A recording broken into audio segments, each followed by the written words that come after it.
नमस्कार दोस्तों, स्वागत है आपका साइंस जर्नी में। जरा सोचिए, आज से 1500 साल पहले याथरीब, जिसे कि आज मदीना कहा जाता है, उस समय मुहम्मद के जन्म स्थान पर क्या कोई कुरान के बारे में जानता था? आपका उत्तर होगा नहीं। खुद मुहम्मद भी अपने बचपन में कुरान के बारे में नहीं जानते थे और न ही पूरी दुनिया में कोई कुरान के बारे में जानता था। लेकिन आज की डेट में जितने भी मौलाना मुफ्ती हैं, ये सभी एक सुर में मुस्लिमों को गाल बजाते हुए गाते हैं कि इस्लाम तो आदम हव्वा के समय से है, सृष्टि की शुरुआत से है। आप समझ जाइए कितना बड़ा षड्यंत्र ये मुस्लिमों के साथ खेलते हैं। कारण 1500 सालों का अंतर। लोग इमेजिन ही नहीं कर पाते 1500 साल पहले की बात। यही हाल हुआ है भारत में भी। धूर्तों ने, षड्यंत्रकारियों ने यह प्रचारित कर दिया कि संस्कृत सभी भाषाओं की जननी है, यह सृष्टि के शुरू से ही है, और ज्यादातर लोग इनकी बातों में फंस गए। इनने कभी इमेजिन ही नहीं किया कि जो संस्कृत आज बिना देवनागरी लिपि के सही से लिखी ही नहीं जा सकती,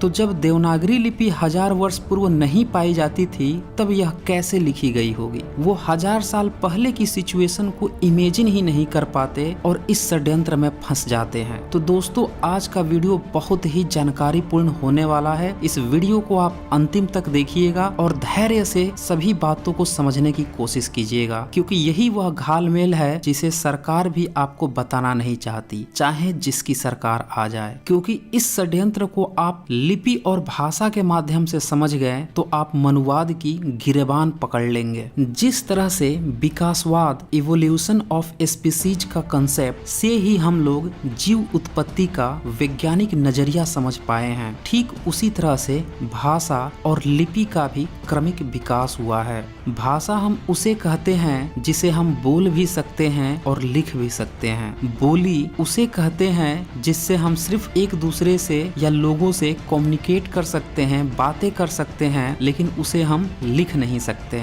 और लिपि उसे कहते हैं जिसमें भाषा को शब्दों के माध्यम से, वर्णमाला और स्वर के माध्यम से लिखकर रिप्रेजेंट कर सकें। अगर आप भाषा और लिपि के विकास क्रम को समझ गए तो सारा घालमेल आप पकड़ लेंगे। सबसे पहले पाषाण काल में हमें प्रमाण मिले मानवों के, जिसमें संभवतः वह इशारों से और धीरे धीरे बोली के रूप में बोलियां विकसित कर पाए। फिर इसके बाद कई सारी सभ्यताएं आई जहां वो बोलने के साथ साथ लिखना भी शुरू कर चुके थे, जिसका एक प्रमाण मिला सिंधु घाटी सभ्यता में, आज से 4500 साल वर्ष पूर्व। लेकिन दुर्भाग्य यह है कि वहां पे जो लिपि है उसको अभी तक पढ़ा नहीं जा सका है। इसी कारण से लोग यह डिसाइड नहीं कर पाए कि वह क्या लिखा हुआ है। हालांकि लिपि क्रम के विकास के कारण बहुत सी ऐसी लिपियां हैं जो सिंधु घाटी सभ्यता से थोड़ी बहुत मैच करती है, जिसमें से धम्म लिपि भी है और गौंड लिपि भी है। लेकिन अभी तक इन्हें ग्लोबल स्वीकृति नहीं मिल पाई है, क्योंकि इन लिपियों के भी माध्यम से उसे नहीं पढ़ा जा सका है। फिर इसके बाद आता है ऐतिहासिक काल। ऐतिहासिक काल में लिपियों को अच्छी तरह से पढ़ लिया गया और उससे पता चला कि पूरा का पूरा ऐतिहासिक काल ही सम्यक संस्कृति से सरोबार था, जिसमें सबसे ज्यादा जो शिलालेख मिले वो सम्राट अशोक के शिलालेख मिले। बुद्ध के समकालीन पसेनजीत हैं, उनके नाम का भी शिलालेख मिला है, जो मध्य प्रदेश के सतना जिले में पाया गया है, और वह भी धम्म लिपि में लिखा हुआ है। सम्राट अशोक के भी सारे शिलालेख धम्म लिपि में ही लिखे गए हैं, और यही सबसे बड़ा टर्निंग पॉइंट है। अगर संस्कृत सबसे ज्यादा पुरानी होती तो जहाँ से पठनीय या शिलालेखों के प्रमाण मिलने शुरू हुए, वहाँ सबसे पहले संस्कृत के शिलालेख मिलने चाहिए थे, उसकी लिपि मिलनी चाहिए थी। आपको यहाँ पे एक बात गांठ बांध लेनी चाहिए कि लिपि का विकास ही भाषा के लिए होता है। जिस भी देश में जब बोलियां भाषा के रूप में कन्वर्ट होती है, तो सबसे पहले लोग अपनी बातों को लिखने के लिए लिपि की डिजाइन करते हैं। तो सम्राट अशोक के समय में, जिसे ये लोग ब्राह्मी लिपि कहते हैं, जिसे वो धम्म लिपि लिखवा कर गए हैं, ये विकसित हुई थी। उनके आगे पीछे भी यह लिपि पाई गई। ये विकास क्रम था। ठीक उसी तरह से संस्कृत की जो लिपि है, देवनागरी लिपि,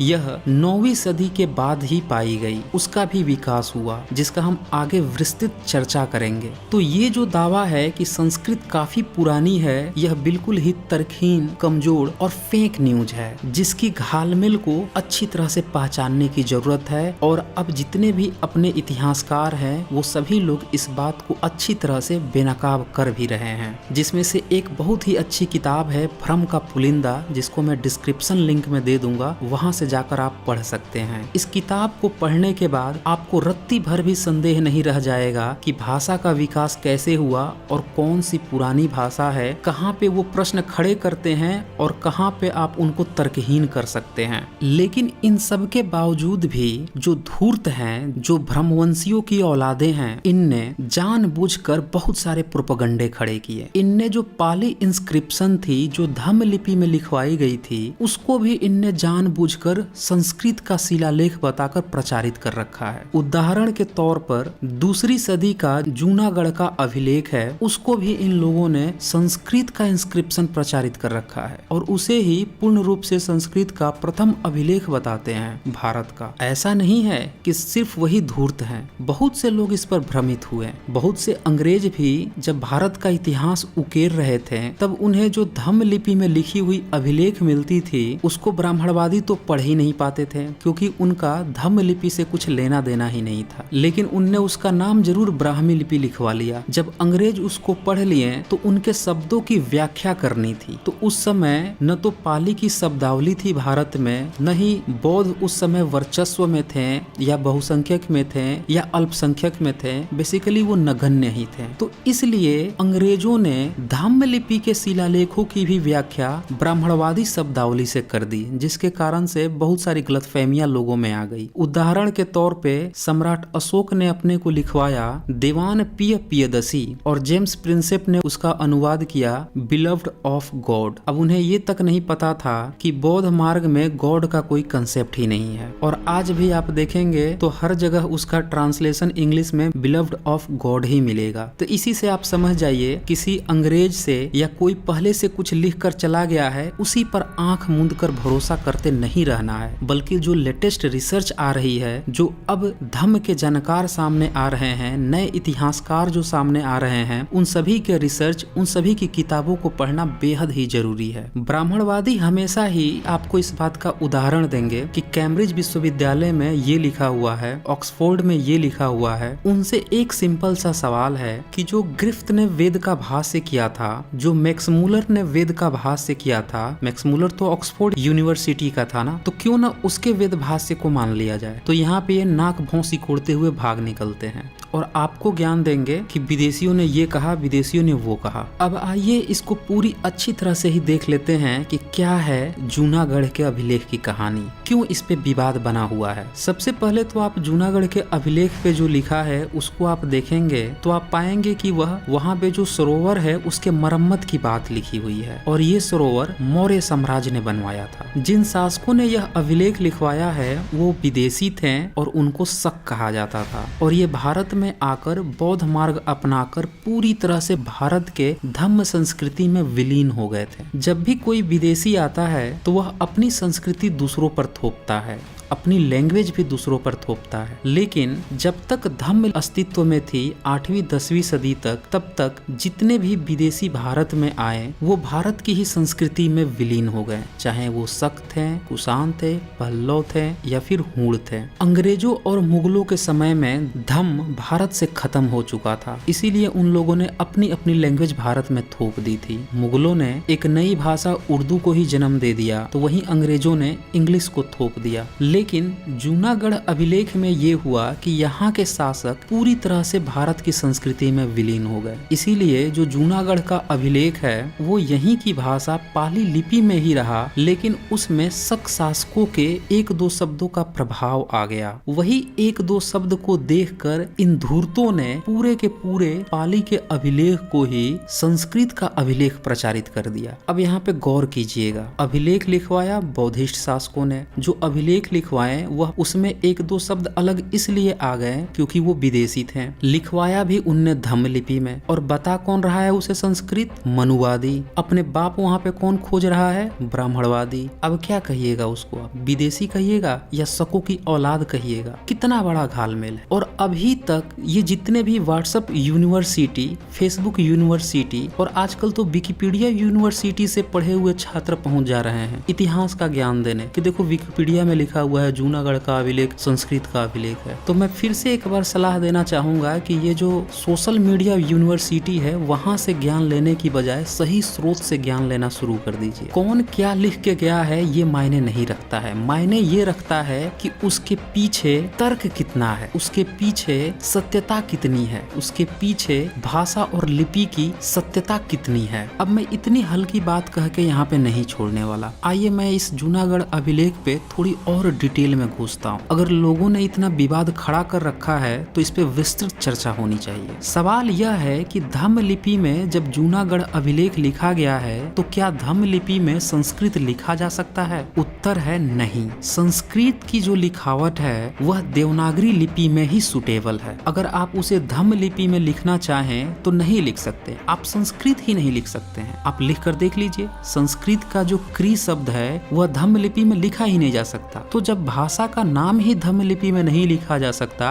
पूरी की पूरी भाषा की शब्दावली कैसे लिखी जाएगी? ग्रंथ, श्लोक और मंत्र रचना तो बहुत दूर की कड़ी हो गई। कितना बड़ा षड्यंत्र रचा गया है। जब आप इस तरह के क्रिटिकल प्रश्न उठाना शुरू कर देंगे, उसी दिन संस्कृत के नाम पर जो ये घालमेल फैलाई गई है वो अपना दम तोड़ने लगेगा। अगर अब भी किसी को शक है तो मेरा सीधा सा चैलेंज है कि आप कृष्ण, विक्रमादित्य, धर्म, प्रिय, समुद्र, लक्ष्मी, ओम, भूर्भुवः, त्र्यंबकम, पुष्टिवर्धनम, यज्ञ, ऋषि, ऋग्वेद, साम इत्यादि धम्म लिपि में लिखकर दिखला दें। अगर आप विशेषज्ञ नहीं हैं तो जो भी विशेषज्ञ है उससे लिखवा कर दिखवा दें, या कोई मनुवादी या कोई ब्राह्मणवादी है उसकी भी भरपूर मदद लीजिए और लिख कर दिखवाइए। और जब अगर वो नहीं लिख पाएगा धम्म लिपि में, तब आप इसी से समझ लीजिए कि इसी धम्म लिपि में जूनागढ़ अभिलेख है, गुप्त वंशों का अभिलेख है, तो कैसे वो संस्कृत लिखे होंगे? जब ये छोटे छोटे शब्द आप नहीं लिख पा रहे हैं, कैसे वो रामायण, महाभारत, गीता, उपनिषद की जो बातें ये करते हैं कि लिख दिया गया था ईसा पूर्व में, कैसे लिखे होंगे बिना लिपि के?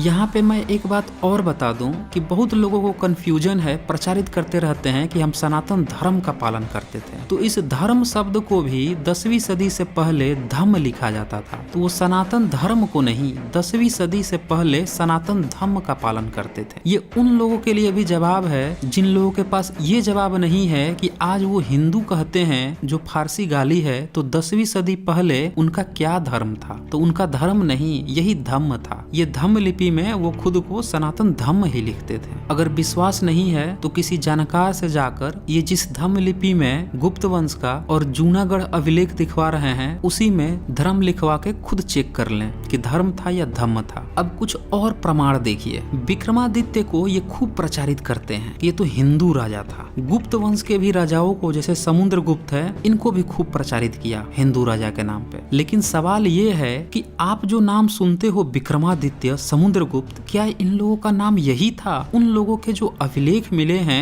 उन पर उन लोगों ने अपना नाम क्या लिखवाया है? तो जब आप देखते हैं उनके अभिलेख तो आपकी आंखें खुली की खुली रह जाएंगी। विक्रमादित्य ने खुद का नाम लिखवाया था वेकमादत्त, जो कि धम्म लिपि में पाली भाषा में है, और समुद्रगुप्त ने अपना नाम लिखाया था चंद्रगुप्त। अब आप इसी से समझ जाइए कि इन ब्राह्मणवादियों ने विक्रमादित्य और गुप्त वंश के राजाओं को ब्राह्मणवादी बताने के लिए इनका नाम तक बदल के संस्कृत में कर दिया, विक्रमादित्य और समुद्रगुप्त कर दिया। अब यह सवाल उठता है कि कब किया इसने? सीधी सी बात है कि जब ये शब्द धम्म लिपि में लिखे ही नहीं जा सकते और ये शब्द देवनागरी में ही पाए गए हैं, तो देवनागरी लिपि जब 9वीं सदी के बाद आई है तभी उसने ये किया होगा। और वैसे तो इसने किया है कागज के आविष्कार के बाद, कागज पर। आप समझ जाइए कि मनुवाद कब से आपको ब्राह्मणवादी बनाने पर तुला हुआ है। ये तो शुक्र मनाइए कि वेकमादत्त और चंद्रगुप्त के इंस्क्रिप्शन मिल गए, जिससे इनके असली नामों का पता चल गया और इनकी पोल खुल गई। लेकिन यह पोल आप लोगों को न पता चले,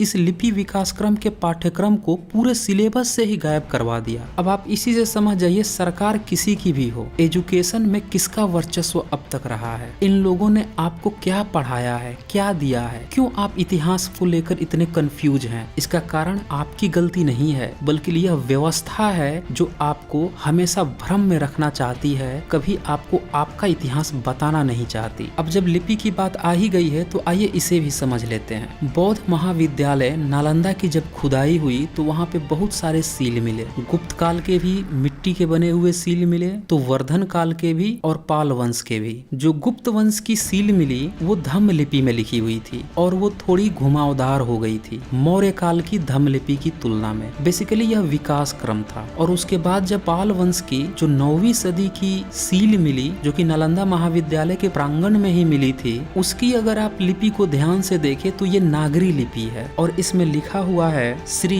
नालंदा महाविहार। तो यहाँ से यह पता चला कि 9वीं सदी में धम्म लिपि नागरी लिपि में परिवर्तित हो रही थी और यह परिवर्तन भी सम्यक काल में हुआ था, यानी ये लिपि का भी विकास बौद्ध मार्गियों ने ही किया था। और ये सील भी नालंदा यूनिवर्सिटी की कैंपस में ही खुदाई में मिली। लेकिन इसमें जो महाविहार लिखा है उसमें ह पे आप ध्यान दीजिए। आप पाएंगे कि ह जो आज देवनागरी लिपि में लिखा जाता है वो नहीं है, बल्कि यह धम्म लिपि से विकास का चरण है। यानी कि लिपियों का भी इवोल्यूशन हुआ है और धीरे धीरे विकास करके आगे बढ़ी हैं। जेम्स प्रिंसप जब सम्राट अशोक के शिलालेखों को पढ़ने की कोशिश कर रहे थे तब उनने काफी मेहनत की थी और भारत के जितने भी अभिलेख मिले थे सबका उनने पूरी वर्णमाला और स्वर का विकास क्रम का एक चार्ट बना दिया था। इस चार्ट को आप देख सकते हैं, इसमें पूरा दिखाया गया है कैसे कैसे लिपियां अपने सिंबल्स को बदलते जा रही हैं और इस तरह से आज हम देवनागरी लिपि पर पहुंचे हैं। तो एक बात तो आपको समझ में आ गई होगी कि संस्कृत के जो शब्द हैं वो देवनागरी लिपि में ही लिखे जा सकते हैं। आप वीडियो 124 एक बार ध्यान से देख लीजिएगा, उसमें मैंने डिटेल दी है। और धम्म लिपि में वो लिखे ही नहीं जा सकते। तो धम्म लिपि में जितने भी अभिलेख मिले हैं वो संस्कृत के कतई नहीं है, वो पाली के ही अभिलेख हैं और वही पाली आगे चलकर संस्कारित होकर संस्कृत कही गई है। संस्कृत का मतलब होता है संस्कारित किया हुआ, और संस्कारित करने के लिए पहले से कोई भाषा मौजूद थी उसी का संस्कार हुआ और वो भाषा